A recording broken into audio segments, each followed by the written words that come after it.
We're ready to go. All right, we're live.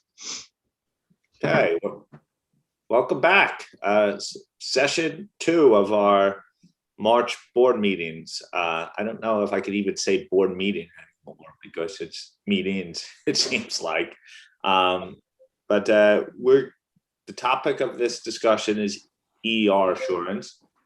At this session, we are going to hopefully substantially complete the substantive issues related to the EER assurance to allow us to approve the guidance on Thursday. My understanding is if there's, for the turnaround, you'll have more than 24 hours to review it.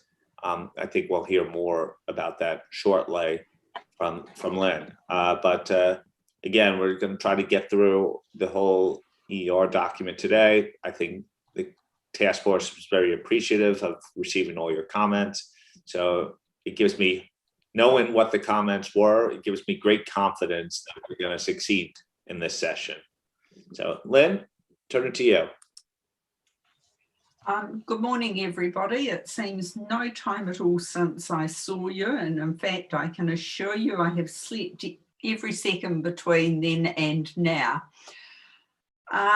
We are very much on the final stretch with the EER guidance, and I'd just like to acknowledge the task force and everybody else and the staff who have supported us on this journey, in particular Pauline and Misha, who have done the hard lifting on the turnaround. Certainly there is a lot happening in this space, a lot in terms of non-financial information in Europe, mergers between some of the frameworks, a sustainability board, and I could go on. So we definitely have hit a sweet spot in terms of timing. I'd like to thank the board members who have sent comments to us in advance of the meeting.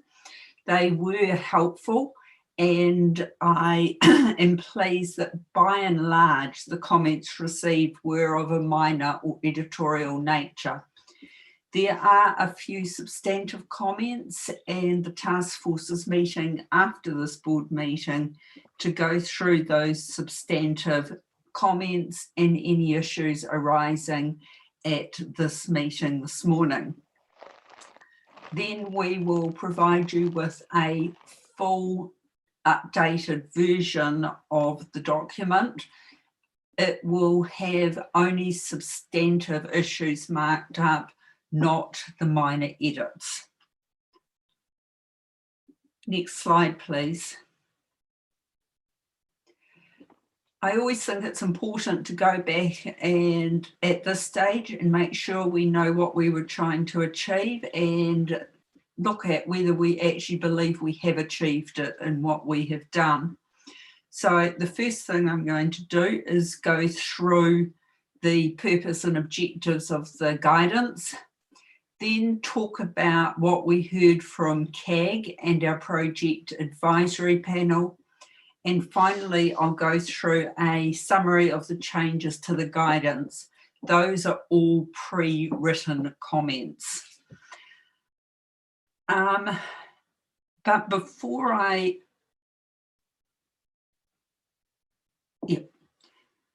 so next slide, please. Okay, when we started this project, we had very firmly in our heads serving the public interest. And we had heard from the consultation we did that people needed some guidance and some help on IAASB 3000 revised. And it was particularly to make sure that there was high quality application of that standard with three major purposes. Firstly, to strengthen the influence of EER assurance on the quality of EER reporting. Secondly, to enhance trust in assurance reports. and finally, to engender greater user confidence and trust in the reliability of EER reports. That was, those are big goals, but given what has happened in the intervening 2.5 years, I think that we are, this guidance is going to definitely help us achieve those 3 objectives. Moving right on. And I'll just go through the feedback from CAG and the PAP members. And when I have, and I'll pause after CAG, Jim, for you to come in and add anything. It's worth noting that the word pace came through very strongly in the CAG meeting last week, and that echoed our PAP meeting of the 23rd of February. That is the pace of change, the pace of need, the pace of new legislative settings, etc. In the last year or so, we've seen a lot of change, as I've already seen, in the area of non-financial reporting. In some jurisdictions, there is already mandatory reporting, and we know there are also ongoing discussions, particularly in Europe, on possible mandatory assurance. So what we heard from the CAG and PAT were very consistent. There was a clear recognition that given the rate and scale of change, this guidance comes at a very opportune time. Both CAG and our PAT members noted how useful the guidance will be to practitioners as they grapple with new areas of non-financial reporting and assurance. And there were questions about the IAASB's intentions as non-financial reporting requirements develop, and as there is greater convergence of financial and non-financial reporting. Before I move on to a few specifics at the on PAP, Jim, is there anything you want to add on CAG?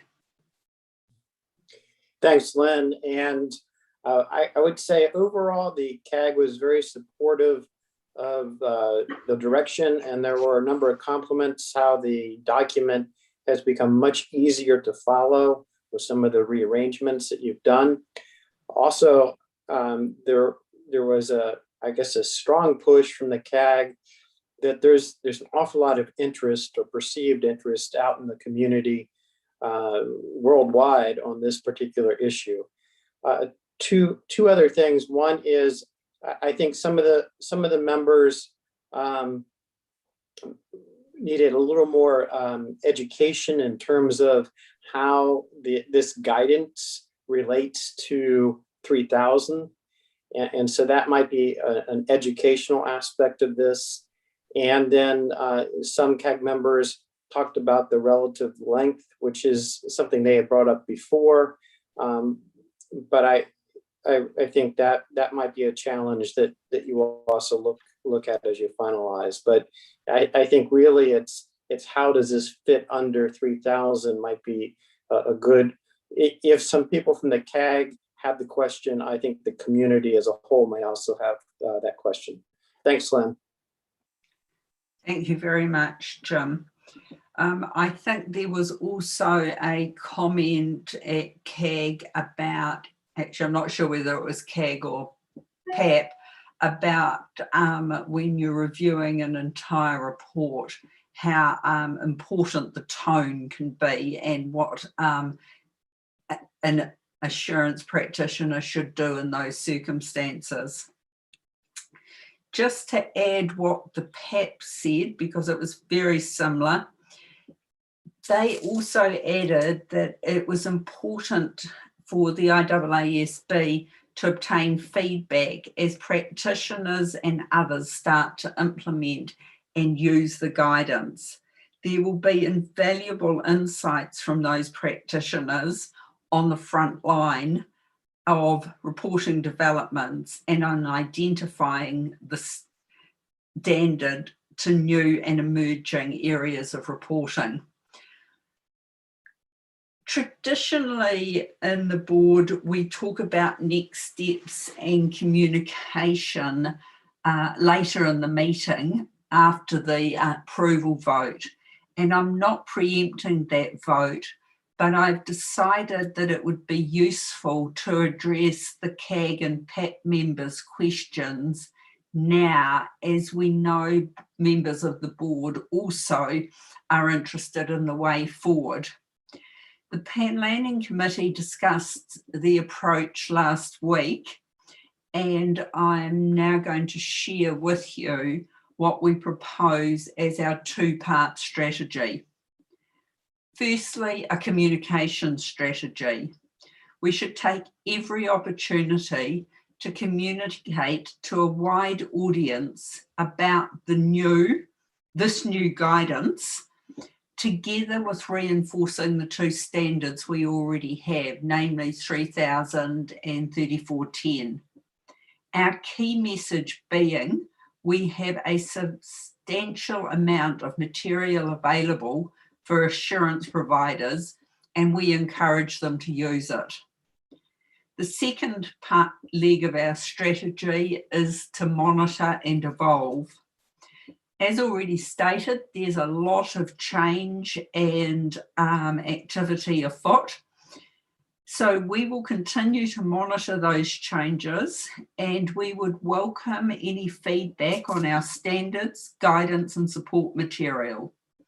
As needs are identified, we will consider them under the framework for activities and prioritise, develop and distribute appropriate standards, guidance, examples or implementation material. We will be providing all board members with talking points of our key messages within the framework.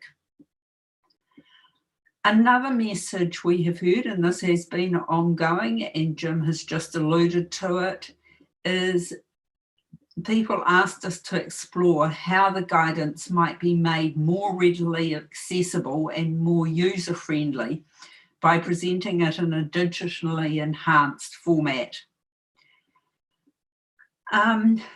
Where we have got to on that is we will have internal hyperlinking in the document when it is released, and as soon as the possible, the guidance will be put into a digital format, depending on progress with the digital handbook, which will provide those important links to the standard and provide us with a much better search capability. So there will be a little transition period, but we're hoping it's not too long. Before I move into the substance of the issue of the changes we've made, I wonder if, Tom, I can pause there and see if there is any reaction to the objectives, the feedback we've had from CAG and PAP and any other high-level issues. I don't have a question for this. I just think that on reflection is a useful time to pause. Thank you, Lynn. And I think you captured both the feedback to CAG, from what I remember very well, and sort of our reminder to the general public about what we have out there and how we will respond to the growing demands in this area.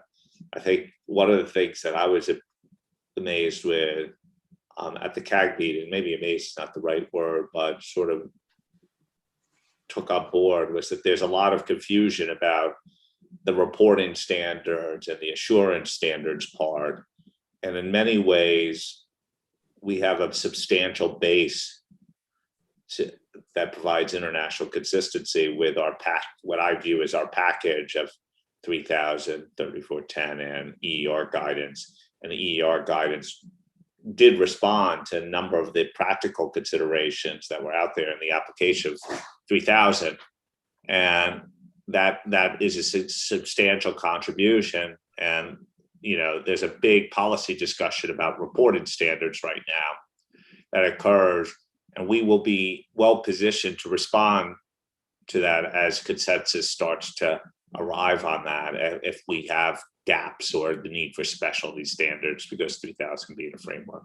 So I think you articulated very well what our approach is. In fact, before this meeting, I was working on an article not dissimilar to what we put out after the QM standard passage. But that is one of many steps. One of the ways in monitoring, we're going to hope to be at the table in many of the just policy discussions that are out there. One, to remind people of what we have, but two, to understand what is occurring.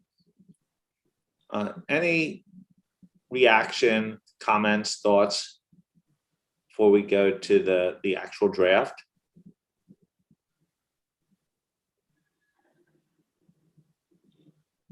Okay, Lynn, we must be so convincing so far.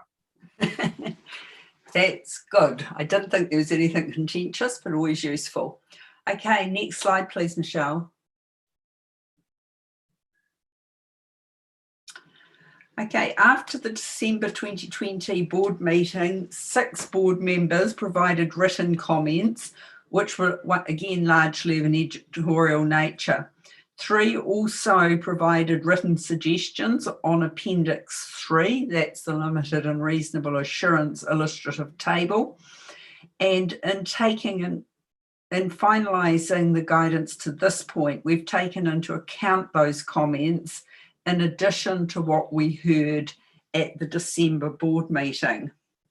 We have also consulted IAASB representatives about the wording of particular paragraphs, and I'll come back to those as I talk through the detail of the changes. As I say, most of the changes are editorial. The more substantial changes are included in this table, in the table in the issues paper, and I'll focus on them for the next few slides. If a chapter is not included, it's because the changes to that chapter were of a very minor nature. At the December board meeting, one member noted that sometimes when practitioners are asked to assure both financial and non-financial information, they carry out 2 separate engagements, one under IAASB 3000 revised, and one under one of the ISAs, such as ISA 805. A similar point has been made by one of our PAP members. Such an approach may, of course, not be necessary, as ISA 3000 revised accommodates assurance on a mix of financial and non-financial information. However, as with most things, there are no hard and fast rules as to when 3000 revised may be appropriate and when it wouldn't be.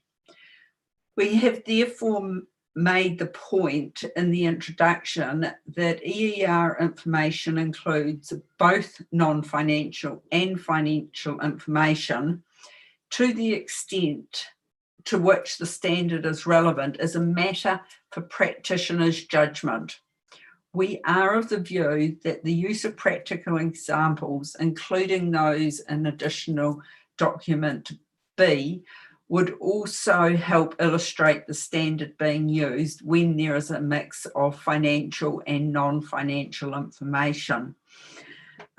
This is one of the matters where some people have subsequently raised written comments with us, and it is one that we will try and reconcile those ideas in the turnaround document.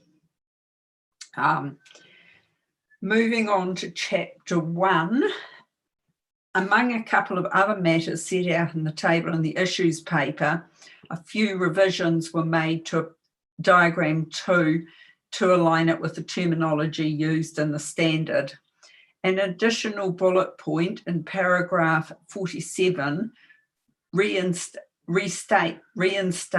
reference to ethical and independence requirements being at least as demanding as the IAASB code of ethics for professional accountants.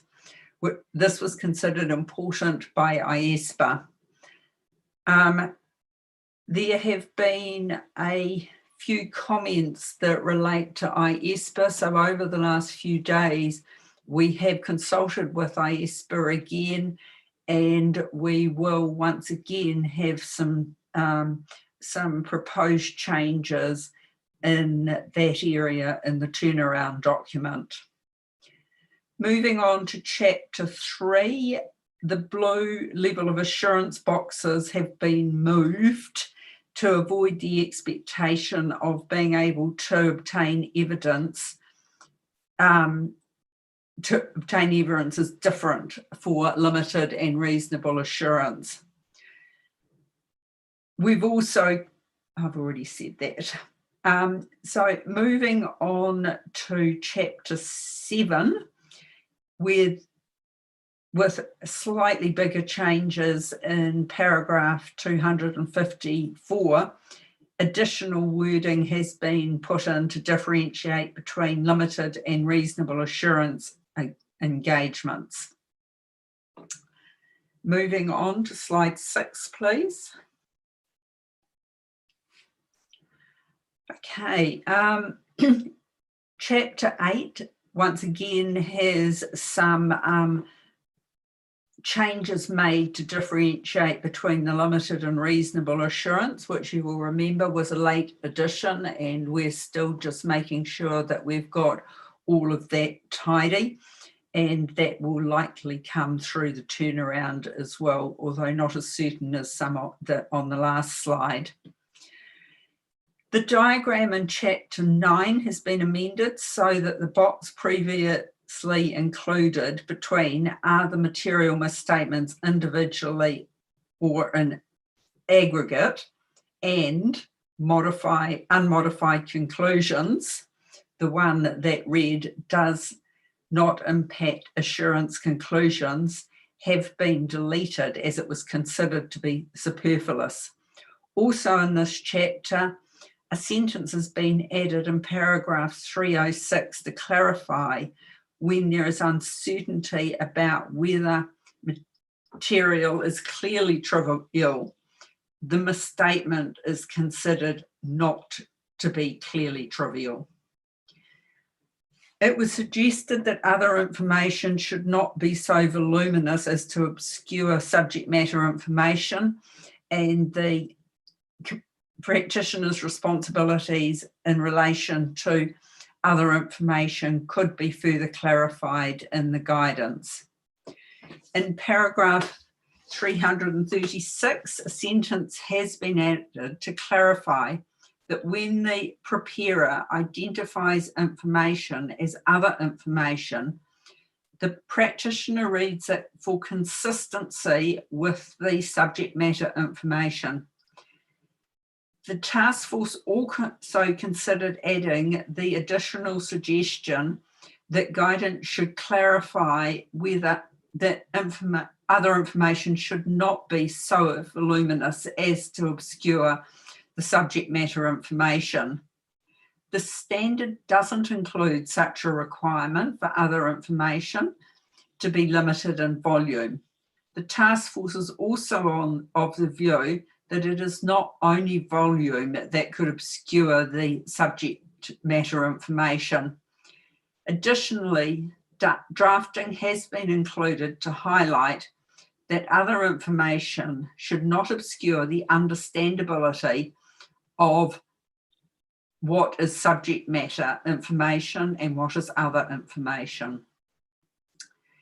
In Chapter 11, the term feasible in paragraphs 374 and 376 has been replaced, as it was unclear what the distinction was between being feasible and being able to be achieved, which these paragraphs have been updated instead with reasonableness of assumptions.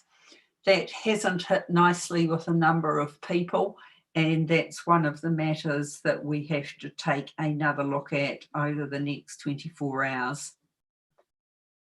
Moving on, please. Okay, there are some changes that we've made throughout the guidance. One of these refers in various chapters and paragraphs to Appendix Iii on limited and reasonable assurance.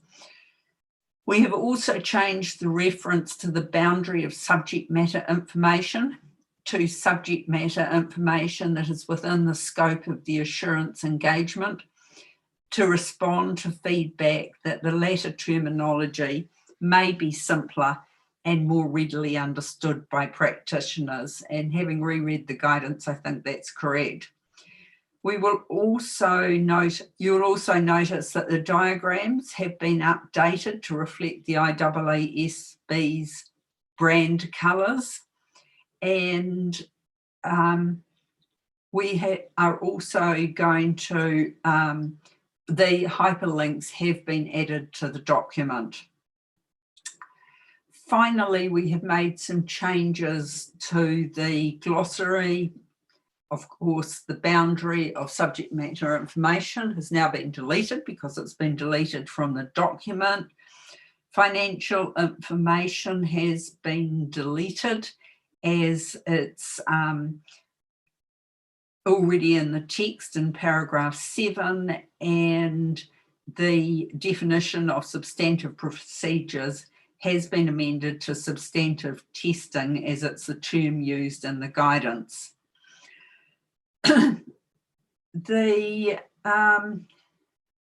Moving on, thanks. Moving finally to Appendix Iii, you'll remember that we initially presented the guidance in multiple columns, and we were asked to try and put them in 2 columns. While we accept that this is not perfect, it's as good as we've been able to get to. And what we have done is given what we have tried to look at is a spectrum or continuum of blue arrows on the left, and included in them the different types of procedures and examples that are relevant.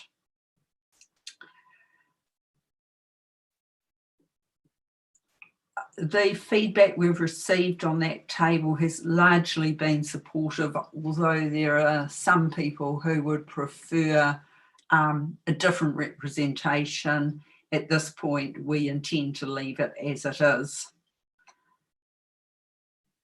That is a very quick run through the changes we have made since December, largely editorial, some little more substantive in nature, and I have tried as I went through to identify those matters that have been raised by board members for further consideration, and the task force certainly has that consideration in hand.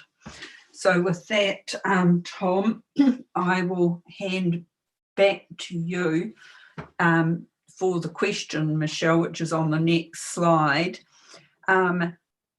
for any additional views on the guidance and the issues set out in this paper. I'm also interested, my assessment of having read all of the comments that you have submitted in the last week or two is that there are no fatal flaws. But if there is a fatal flaw according to anyone, I'd very much appreciate hearing it now. Thank you, Tom. Thank you, Lynn. Okay, we're going to take comments. I think it's just amazing how this draft has evolved over the last 15 months that I've seen it. It's really been great work. Sue? Thanks, and thank you, Lynn, for a great job with the task force. I have very little to say on this other than to support its issue. As Lynn said, it's an important area. I think it's really important we get something out. The outreach that I've done in preparing for this meeting has been supportive of the work you've done, the changes that you've made. I think the changes you've made are an improvement. I particularly like the Appendix Iii with the limited and reasonable assurance. We've sent you a few offline comments, but none of them are fatal flaws. So thank you very much for a good job. Thank you. Tayuri? Yeah, good evening, Tom. Thanks very much. I would like to thank Lynn, the task force and Pauline for having done such a great job of revising the draft EER guidance and for having picked up so many of the comments I had provided last time. From my point of view, with the exception of some matters that I will address today, the guidance is getting really close to being a document ready for publication in the public interest. So I do not have any fatal flaws. Thanks. Thank you. Josephine?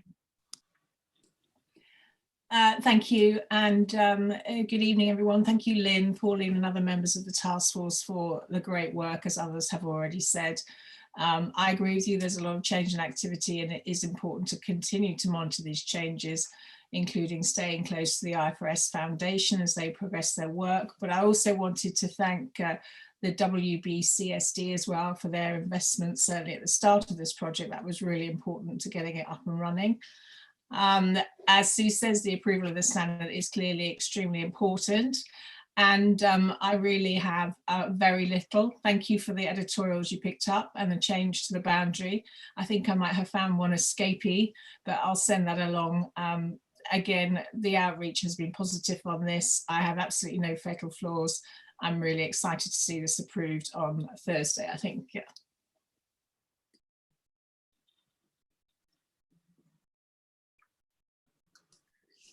I keep on moving on the screen.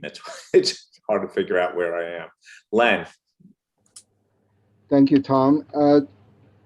Lynn, just want to express my sincere appreciation for your work in this area. Of course, the task force and staff as well, but I know that running ISO 220 and EER project is taking a lot of your time away from your personal life. So I want to put on public record the amazing amount of work you've done. Also, for the public record, I think we also need to congratulate the PEP member, the advisory panel. I think they've done an amazing job in terms of providing input in the process. From my perspective, this is such a public interest topic that we have to address. So I echo you and Tom has said earlier at the planning committee last week, we talk about perhaps each individual board member and TA should do more to promote this guidance in the marketplace. This is such a hot topic of the day. From my own outreach, a lot of support, and people are eager to receive this guidance, and hopefully that this will meet the practitioner's needs.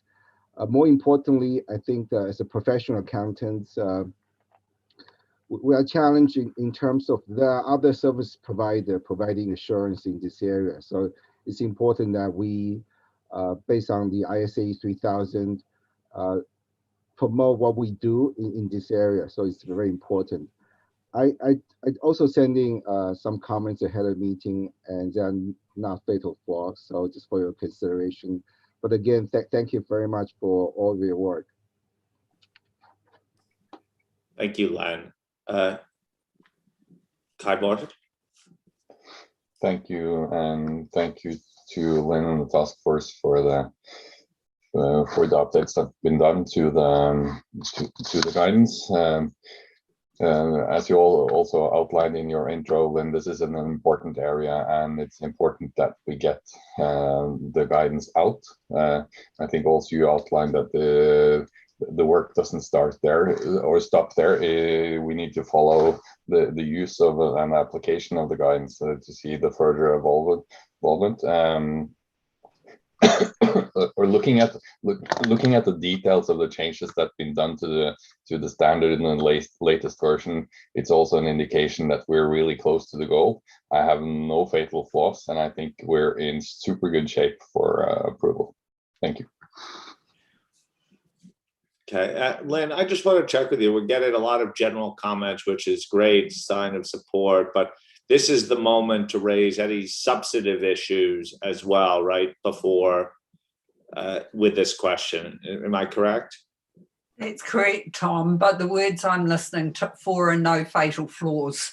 So, because we have a lot of the written comments, so I just need, those high level comments are perfectly fine for me at present. We have a lot of the detail. But if people have flavour to their written comments, that would be useful. Okay. Can I just say, Tom, before we move on, to put my own stick in the sand in terms of this? Some people in their written comments have raised things that we can add and some new ideas.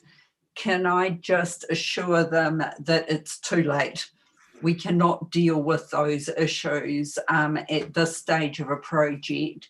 So can you hold your new ideas or your further expansions to the guidance for that part of our policy, which is monitor and evolve? Thanks, Tom. Thank you. Lynn, Lee.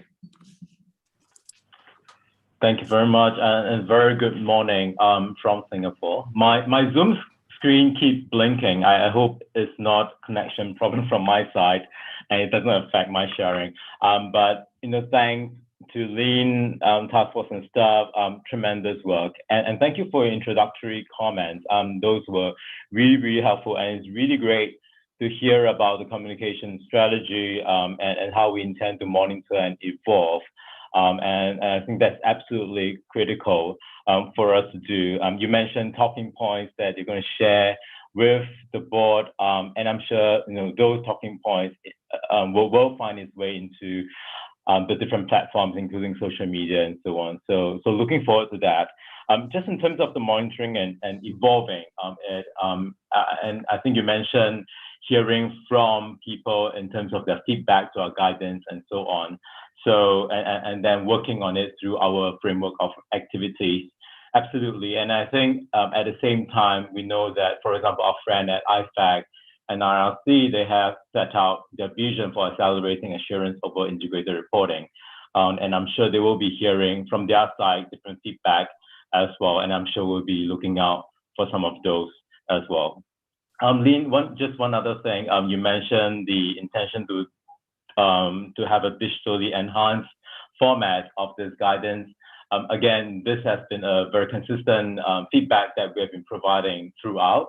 And I've not been keeping track of where we are at in terms of digitizing our handbook.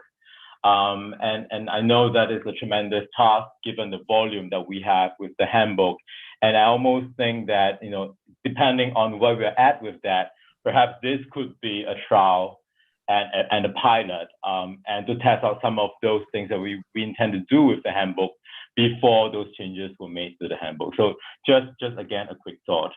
I apologize for not having sent through my editorial comments yet, and I'll send through immediately after this meeting. None of them are fatal flaw.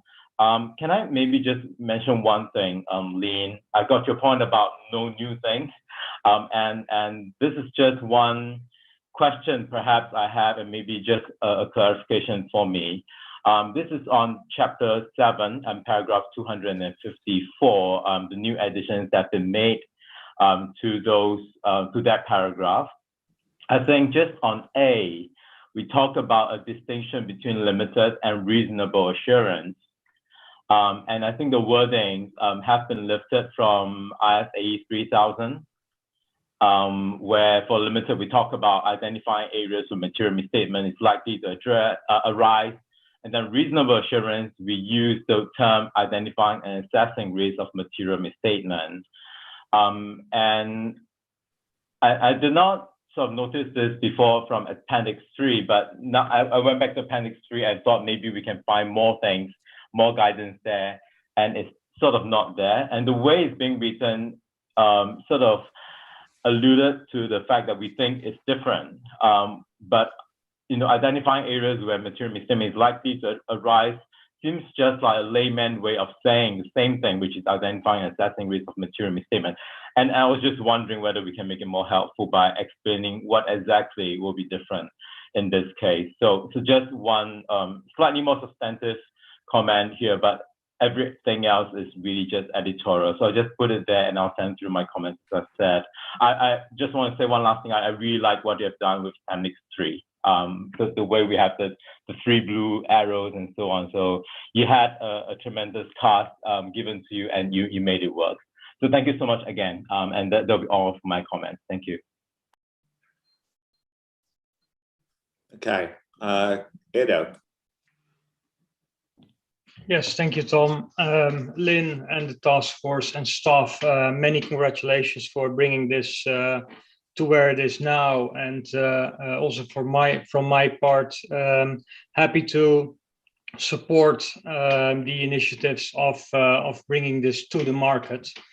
I've sent the lesser comments in ahead of the meeting, but I guess I'm starting to feel alone here. But I do have some serious concerns, and those are all in connection to Appendix 3. I think it is important that we show the difference between limited and reasonable assurance, but I struggle seriously with the 3 different levels of limited assurance. I don't think that limited assurance is meant to be where you can scope in 3 different levels of various levels of limited assurance. I believe it is meant to be a level of assurance that is meaningful, and depending on the facts and circumstances, that's maybe different in different circumstances. And I am very concerned that based on the suggestions offered in Appendix 3, that this may be a race to the bottom where for the least amount of effort, a very marginal level of assurance is being presented. And I don't think that that is a route that we want to go. I don't think that was intended at the time when, or as part of limited assurance. So it is not fixed, but to present it as a menu of 3 different levels of limited assurance, I don't think that is something that I agree with, or well, I don't think that, I know that. And if I then go into the table itself on the left-hand side, the light blue color, if I take a little bit of a step back and I look at what actually is being done, that seems to suggest that it's pretty much inquiry alone. And I also struggle with the suggestion that that would be a level of assurance that would be meaningful in the context of EER. We've discussed, and rightfully so, that this is a very important topic. It is right bang on time, for which I'm extremely happy. But the table 3A or the table 3, that is just tripping me up. So that were my comments, Tom. This is one of the bigger substantive comments that we've heard. We heard Chudley's comments, but does anyone I want to air this out a little bit. Does anyone have a similar concern as it relates to Appendix 3? Julie and Wendy. So why don't I call upon you to keep on this topic, and then we could have a discussion on this, and then we'll get to others. I don't want to just jump around. Wendy, Julie, you were first. Actually, you were next to be called anyway. So. Okay. I'll hold my other comments then, but they're all very complimentary, Lynn, so too bad you don't hear them. Appendix 3. So that was really, I guess, the only substantive comment I had. Ido largely summarized it for me. I don't need to go through all the points again. Definitely the interpretation that there be a floor and the floor could be inquiry alone is problematic. I think our user group was concerned there'd be sort of a pick and choose from these 3 levels within the limited assurance category. And is that okay? But it might not be a pick and choose, because you're going to have to depend on what the engagement's about and what the risks are. And you might select procedures from any of the, I'll call them the arrows that are in that chart. So there was a fair amount of concern about Appendix 3. Now, what we had thought about was if Appendix 3 was to stay as it is, could we make it more clear in the introduction part of Appendix 3 that the practitioner needs to be very clear in their report what procedures they performed in their limited assurance engagement, because at least that would give transparency to the user and the reader as to what had been done. So it wasn't, it was at least transparent to the user of the report. So it was a bit of an alternative if you decided to keep Appendix 3 the way it was. That might be a solution to the issue. Okay, Wendy? Okay, so I also wasn't going to start with Appendix 3, but I really don't have too much else to add.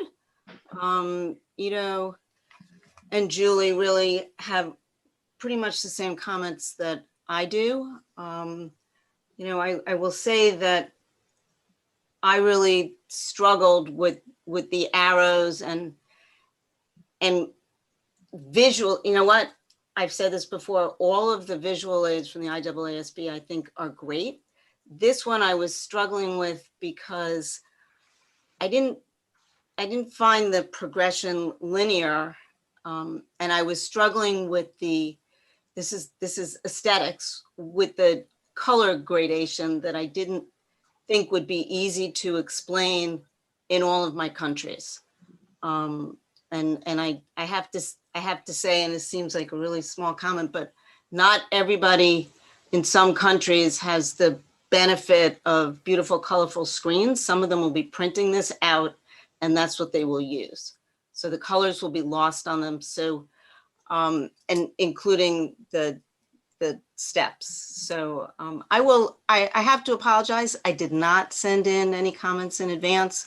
I thought we were going to go over some of the things more in depth here, and then I would send you my whole document, which has some markups and some non-consequential changes. And then I also do have 2 other points, but I will wait to circle back on that. Let's deal with Appendix 3. And Len, you agree?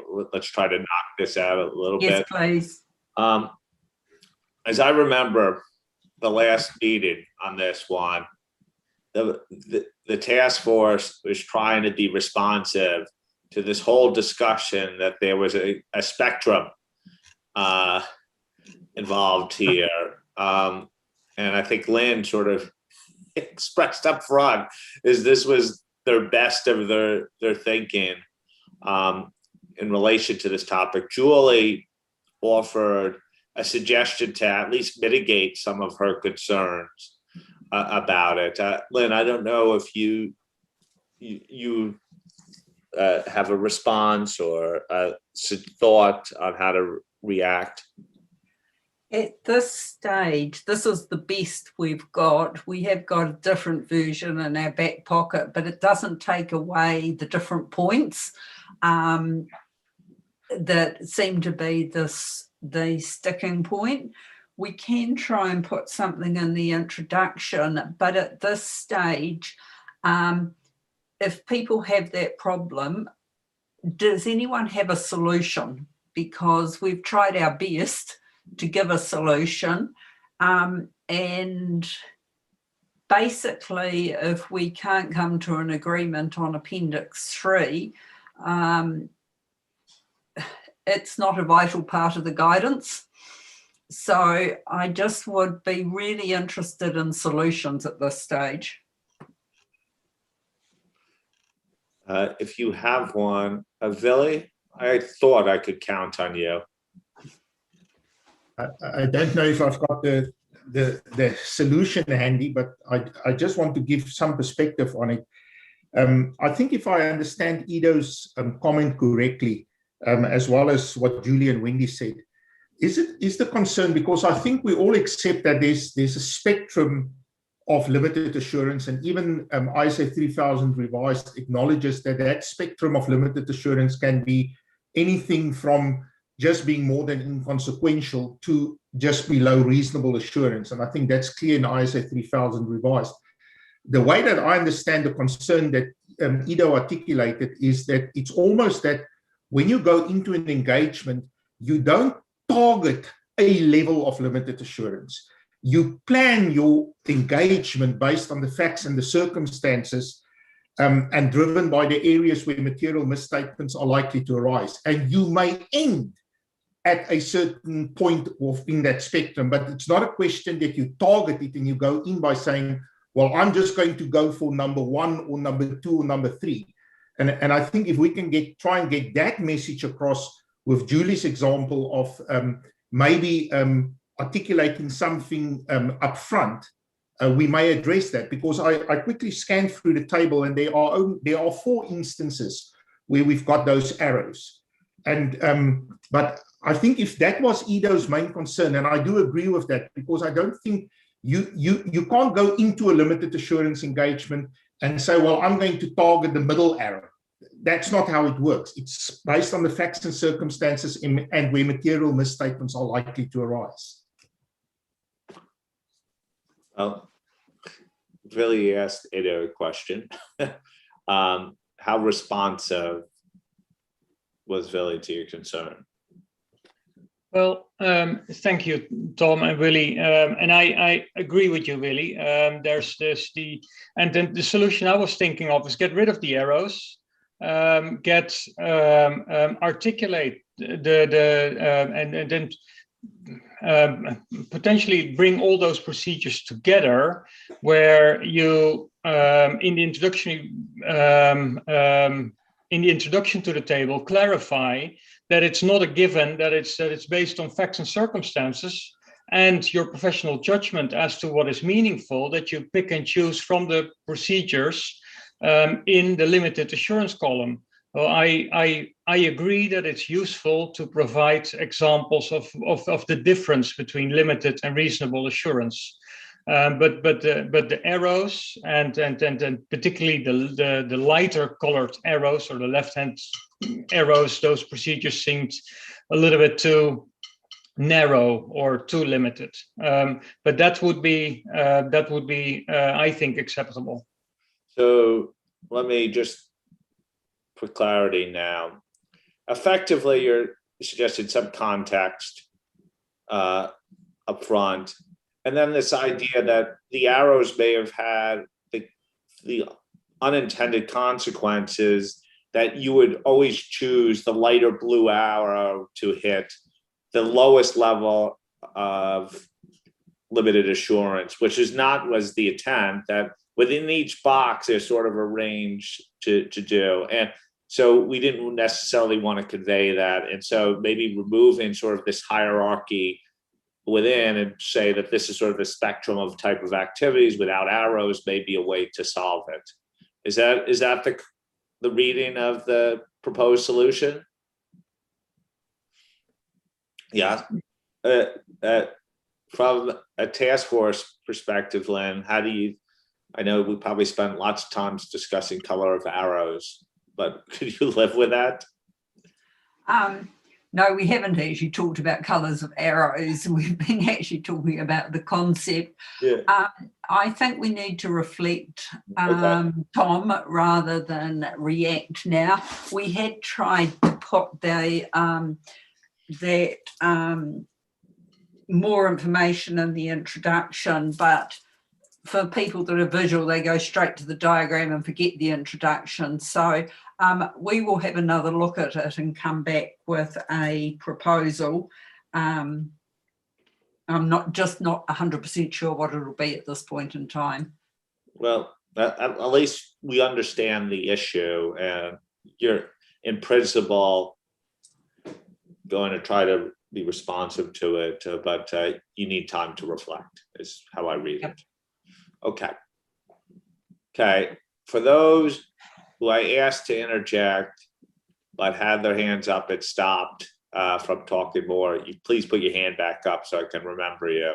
I know, Julie, you were actually next to speak anyway. Was there any other issues to raise? No, I have no other issues to raise other than, Lynn, to just say congratulations. In our discussions, Appendix 3 aside, in our discussions about the document, we got very favorable feedback on it, and some of our practitioners said, I'm using this today, and even in its draft form, because they're helping us, respond to your questions. So I think that speaks for itself, that it's going to be useful, and it's already useful for some that are experts in this area. So I just wanted to say that, as well as the importance of it, and making sure and echoing others' comments about the timeliness of it, I think is really important. So that was it. Okay. Isabel. Yes, thank you. Good evening, everybody. It's a great document. So really, it's great. And it's great because we had the opportunity to field test it, because we have some assurance on integrated report or sustainability report engagements going on. And so I provided it to people doing this kind of engagements, and they used it. They used it to answer to questions they had, and they found the answers they needed. And also they used it to draft their assurance report. So this is a great added value that now we have the report example. And I also agree that there's an urgency and that we need to get it out as soon as possible, especially seen from Europe with so many publications on this topic every day, and something needs to get out on assurance, and IAASB is the right body to issue something, and it's very timely. I will also comment on this Appendix 3, but not on the content, but on the graphic representation, because it's the major point we discussed when we prepared for this meeting in France. And several people were unable to use it and understand this appendix. One person had printed it, like Wendy said, in black and white, and that person did not get the grades of the arrow. So this person was totally unable to understand what exactly it meant. And then we said, but look, it's in color, so the darker it is, the more assurance you have. Then that person said, but if it's the degree of assurance, why is it blue first and then red? If it's the degree of assurance, it should go from the pale to the dark in the same color.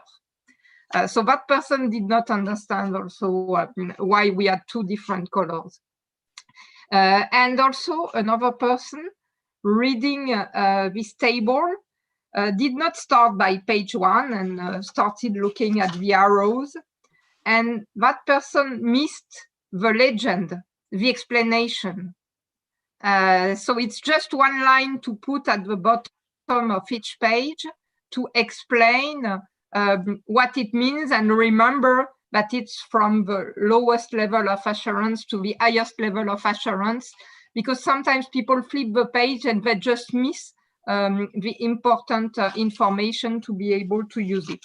But it's really a user perspective on how to use the document. And we had people really used to perform assurance engagement on that topic. And there was no disagreement on the content and no disagreement on the content of the arrows depending on the level of assurance. Thank you. Thank you. Another input for you, Lynn, on Appendix 3. Next, I'm going to have Imran, and Wendy, I didn't forget about you, but you come in after Imran, okay? Very good evening, everybody, and good morning, Lynn. I really welcome this piece of work, and I want to thank you for the personal sacrifice you've made in leading this project. This project started many, many years ago, and there's a lot of work that those who've come before us contributed to it. Our current PIOB chair, whilst the CAG chair, was a very loud advocate for guidance on this topic while attending our board meetings, some 5-6 years ago. And that gives you a sense of how far we've come, how close we are to the end. I think that I was extremely excited that we got these papers 3.5 weeks before the meeting. I sat down and read them, reviewed them in some detail, and sent my comments in a long time ago, together with my indication to you, Lynn, that I intend to support and hope we get a successful vote on these papers today, this week. So good luck with that. Having said that, there are already a few points I want to highlight. I think that consistency with ISA 3000 is crucial, and it's one that we've spent a long period of time to close all the gaps on, and one where there is now no remaining residual issues, at least from the way my experts read it. What is left to be done is within our own document for there to be some internal consistency. We've done a great deal of work in being consistent with ISA 3000. My interest would be that we try to fix them easily, because you received some of those comments in advance, and whatever's left, we fix them during the course of this week. Because if we miss the technical points now, it'll be very hard for us to fix it once this hits the marketplace. There's nothing significant. They're really just about internal consistency. And I'd like to say there that in reading the guidance, Lynn, I was hard pressed to find anything that wasn't in the guidance. So I've not offered anything new that needs to be added. What I've learned to do, though, in the lifetime of this project is to deal with criticisms about its length, is actually to say it's comprehensive. And so that's just a neat trick, because of course the public helped us identify what originally was the 10 priorities or the 10 key areas. And now we've dealt with all of those areas, and that's why it is as comprehensive as it is. And so we will take Tom's cue here and really vigorously promote the availability of this guidance. Something that would help us, though, and I hope this doesn't come as a surprise to you, is that the name of this guidance has continued to evolve over the 6 years of its lifespan. And I appreciate that the name now is quite a mouthful. Having said that, I think the fact that it is really still our words, EER is an IAASB terminology and hasn't been taken up in popular literature yet.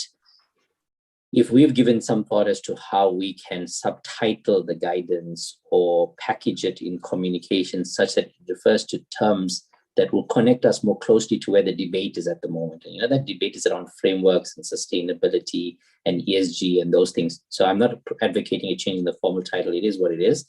But whether subtitles, something of that sort, could help us make it a little bit more sexy in the area where people are more likely to pick it up or connect it to content that they're looking for. I have sent some areas of light editing, a few areas of a little bit heavier editing, particularly in chapter 11.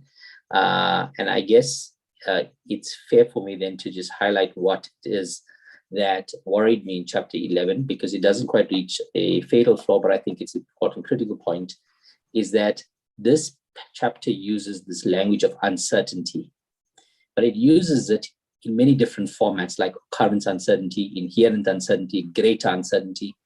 And I really, we couldn't easily explain what the difference between that terminology was.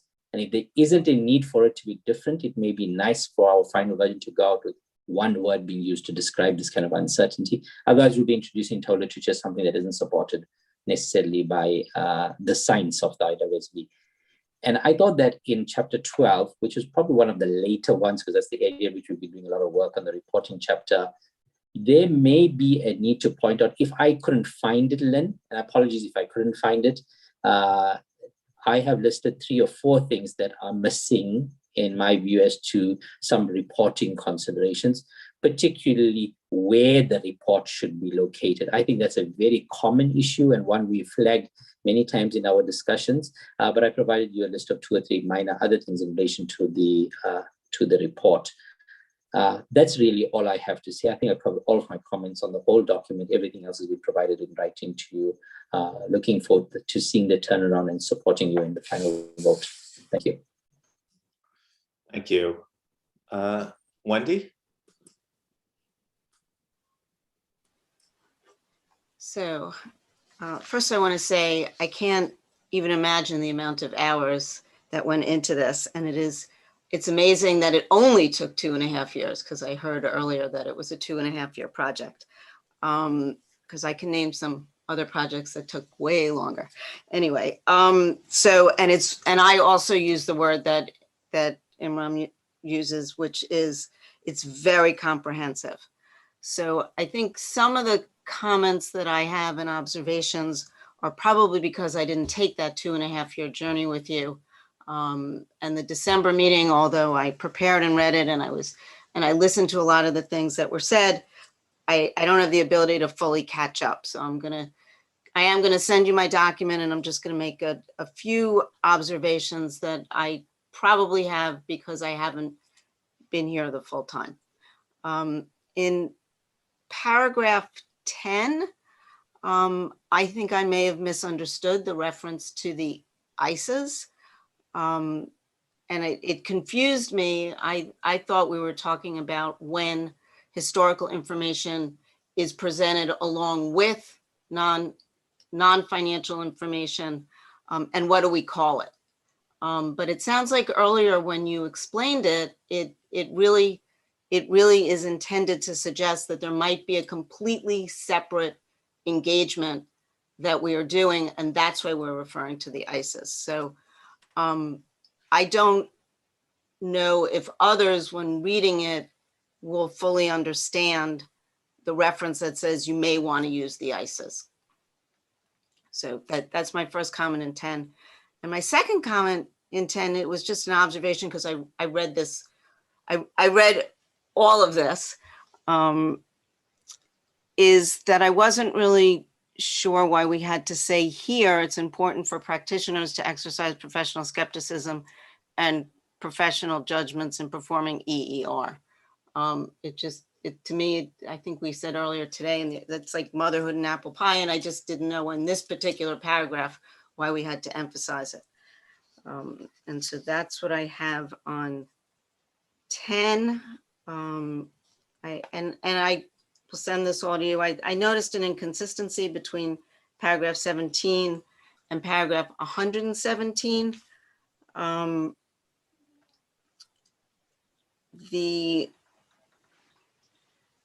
It has to do with attestation and direct engagements. I'll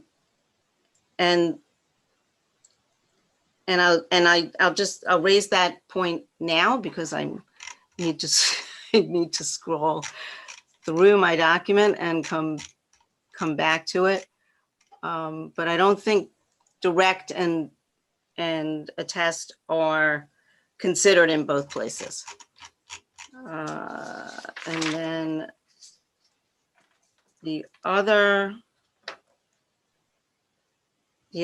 item, it was just really quickly, is in paragraph 161, and I noticed it when I was reading the addition above it, which was for customers and vendors. It says the practitioners should consult with stakeholders, and it seemed out of context to me in the list and also in consistency with ISAE 3000. So those were my other points. Actually, I have one other observation. The document never talks about in paragraph 1 that not every possible ISAE 3000 engagement is addressed within the guidance, which I wouldn't expect it to be, but it doesn't say it. But then you do get to Appendix 2, where it scopes out certain certain types of engagements that are not included in the guidance. So I thought we might want to say that up front before you get all the way to Appendix 2. And then I think I noted that there's a no missing in that appendix in the last box. So again, apologies for not sending in my comments sooner. And that's what I have to say. Thank you. Thank you, Wendy. Eric? Thanks, Tom. Thanks, Lynn, and thank you to everyone who's been involved in developing this fantastic piece of work. It's been waited for 2.5 years, and really pleased that we're near the end. I have no fatal flaw comments to raise. My only observation really is we've been working with a group of, and I would call expert practitioners in this field as we've reviewed this document and, found it to be really robust. I think certainly in our jurisdiction, there are not a lot of practitioners that are operating in this space, but it sounds like that's going to happen pretty soon, just the way the world is evolving. And so I just wonder if there's a role that the board could play, perhaps in collaboration with other national standard setters or other jurisdictions, to support the learning and education of this type of engagement, so that this guidance can be used, can proliferate and be used across many jurisdictions. I recognize that in Europe and some other places they've been doing this for years, and this guidance is just kind of butter on a slice of bread. But for people like myself, it's a challenge, and so that was just really my comment. Is there a way to strengthen the support for the use of this type of guidance through training courses or case studies or other initiatives that would bolster the training and skill sets of auditors to use the guidance? That's all I have to say. Thank you. Kai, Thanks, Tom. I have 2 additional comments. First of all, I want to say that I had provided some comments offline to Lynn, which I gather the task force will consider appropriately. And then I have a quick answer to Ido's comments. My TA, who was a member of the ISAE 3000 task force, assures me that the intention was to allow for a range of limited assurance for any particular engagement. That is why the report is required to provide a description of the procedures performed. This is not to say that inquiry alone may be an appropriate floor for certain kinds of subject matter information. That's all. Thanks. Okay, thank you. Okay, Lynn, the moral of the story is no fatal flaws right now. That's the big headline. We got a number of input on Appendix Iii for the task force to noodle over, and you got a few comments along the way, which I'm sure you will try to pick them up right now. Yes, thank you for that, Tom, and thank you all for your comments. Most of what I heard was familiar from written comments, so that's useful, and we're well on our way in terms of addressing those. Wendy and Chung Wei, if you have additional comments, we're meeting straight after this meeting, and if you want those comments considered, we need to get them right now. So can I ask you please to send those in as quickly as you possibly can. In terms of the particular paragraphs, we will work through them, and I don't think I heard any new ones being raised, so that was comforting. And it was nice to hear that the field testing was actually making a difference. Imran, in terms of consistency, we have been through the entire document for some of those consistency points, and we do hope we've got them. In terms of the name, it's going to stay EER. It's just too late to move that, but in communication, I think bringing that together with the frameworks we mentioned in the intro will be helpful to position this guidance in a sensible way. It is in common usage in Australia and New Zealand. The standards here are both in both the countries use those words. So a new word will eventually arrive, but until that point, we're going to be stuck with, we will be living with EER. In terms of Appendix Iii, Tom, I think I've got as many people, I've got some people that don't like it and some people that love it. So we are going to have to think about that carefully. But Kaiui is absolutely correct. There are different levels allowed under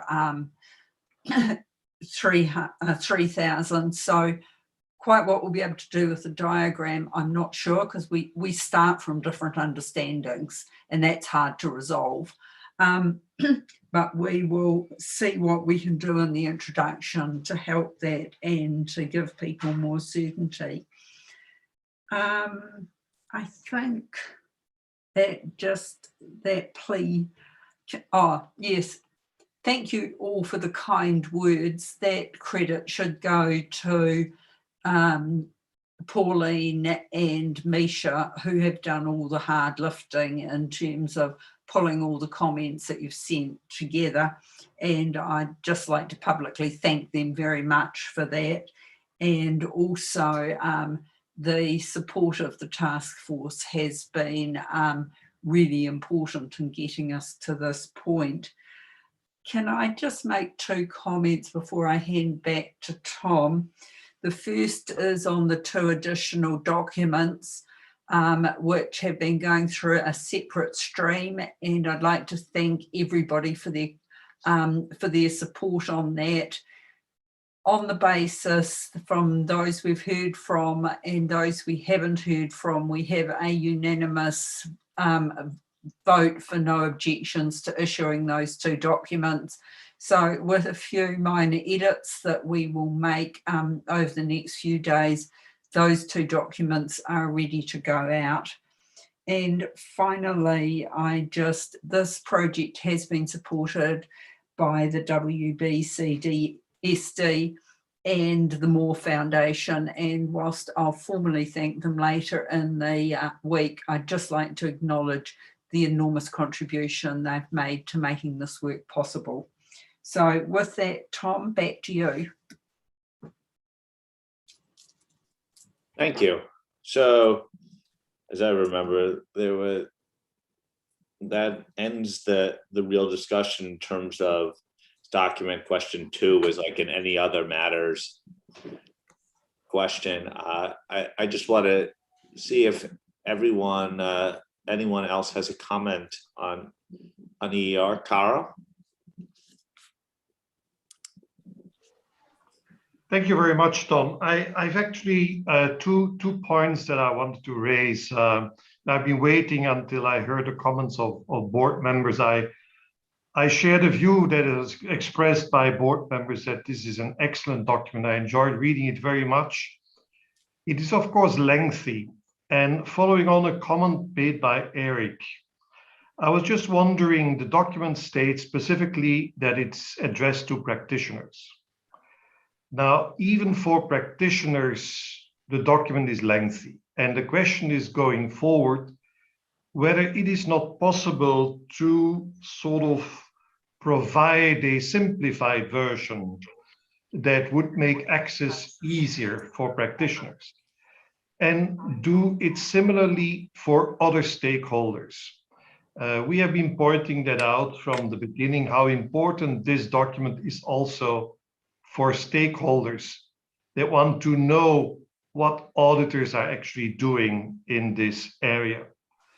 So that's my first point. And the second point is a more technical one. I have noted that auditors have been making comments about climate-related matters in their audit reports, commenting when companies were publishing information in the financial statements, but not fully reflecting the truth.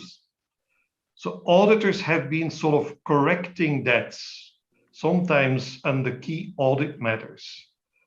That is not a specific engagement, EER engagement. Can I but it is clarify happening. a quick question? Possibly. What's the question? So the $60,000. Excuse me? Someone?